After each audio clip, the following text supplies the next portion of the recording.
Yeah. Hello, everyone. My name is John DeBenedictis. I'm the Executive Director for the National Soccer Coaches Association of Canada.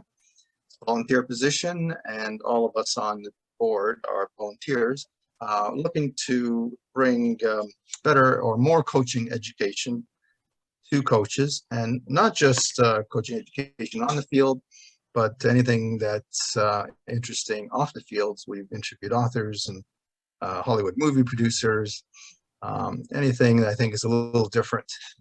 So today, I'm honored to have William Humber, the author of a book called Soccer Triumphant. And he's got a long list of credentials, which I'll have you explain in a minute, including publishing a number of books. But we also have a special guest today, and that's his son, Bradley, who co-wrote the book Soccer Triumphant, and he's also the president of the Red Patch. It's phenomenal. So William, maybe give us a little bit more information on yourself. Well, I grew up with soccer. My dad came out from England after the war, and he brought his West Ham United fandom with him and kind of inculcated some of us, at least, in that fandom, and played the game as a kid growing up. Discovered when I played at Victoria College at the University of Toronto in 1969, I was playing on one of the oldest soccer teams in North America. I didn't actually discover that until I started writing this book, and I was kind of proud of that little, useless piece of information. So I've continued to follow the game. This is my second book on soccer. Wrote a kind of a kid's introductory book before the 1994 Olympics in the United States. I've done I'm best known, I guess, to many people for my work on baseball. I was inducted into the Canadian Baseball Hall of Fame for my historic writing, and received the Order of Canada within the last 6 months. So it's been a busy and great time I've had, at least. Over to you, Brad. Yeah, I'm Brad Humber, and I've been my soccer fandom kind of correlated with the 2006 World Cup. Before then, I was more of a very casual fan, not really wanting to get up earlys in the mornings. I'm not a morning person, so the 7:45 soccer centrals on TSN or Sportsnet were a little bit of a chore for watching the Premier League, but grew to appreciate the game when I actually did attend my first World Cup in 2006. Became a fan, the year after Toronto FC got their franchise in MLS Soccer. For a few years, working on trying to get season tickets through different avenues since I wasn't in right off the hop. Became a member of the Red Patch Boys supporters group in 2013, and have been the president of the group since the beginning of the 2020 season. And as a full-time job, I'm also working as an associate producer at Rogers Sportsnet in Toronto. Oh, it's fantastic. Great to hear that. And we're honored to have both of you here. And the book here is Soccer Triumphant. I just finished reading it a couple of days ago. Thanks for my copy. Great. There'll be a skill testing quiz, John. Yeah, my memory isn't as good as it used to be. Never was good, to be honest. But anyhow, I have highlighted some sections. And, the thing about, I guess the book, you talk about soccer is becoming more mainstream again, and in the media, and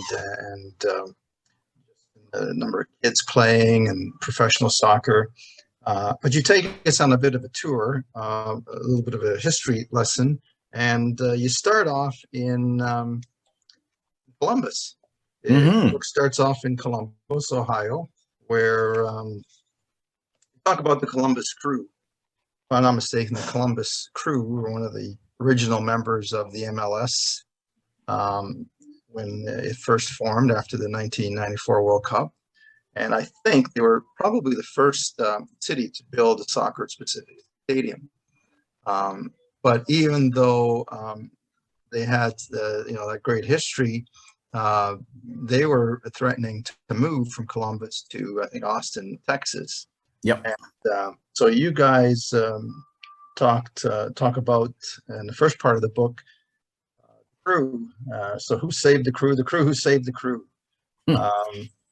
And which was moving franchises in unhappy North American tradition.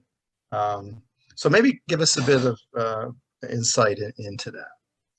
Well, there were really three kind of heroes, I guess you could say. The fans initially, because they said they wanted to keep their team. Oftentimes when a team moves, that people have kind of given up the hope. But people like Morgan Hughes that I met in Columbus, who's quite a fanatical follower of the game. He actually grew up as a football fan of the gridiron version. But he was, part of that group. I guess the second one would be the Ohio State Legislature, which passed legislation after the move of the Cleveland Browns franchise to Baltimore, which essentially said that you have to give a certain grace period if you are intending to move, at which other people can make an attempt to purchase the team or to otherwise get involved with saving it in that particular city. And that was an important holding action. And then the third was the Haslam family, who did invest in the new Cleveland Browns franchise. And they put their money behind purchasing the crew together with a number of people in the city itself. And so not only did they save the team, then they smartly brought in Tim Bezbatchenko, of course, who was in many respects, the architect of those great TFC teams that went to multiple championships in the MLS, and really made a quick building of that franchise so that they won the MLS championship a couple of years ago. So it's a really kind of a wonderful story of not only a team that was saved, but went on to great things afterwards. Right, that's pretty interesting for a government to get involved in passing a law where they don't want a franchise to leave town. Do you have any more info on that part of it? Yes, basically the legislation said, look, where the public has invested money and resources in a stadium or in infrastructure surrounding a stadium, in other words, where there is a public participation in that process financially, then a owner of a franchise is obligated to engage the local community and determine whether there's an interest there in purchasing the team and keeping it in the particular environment place that it is. And as I say, really, it was a holding action. It allowed time for those good investors to come forward.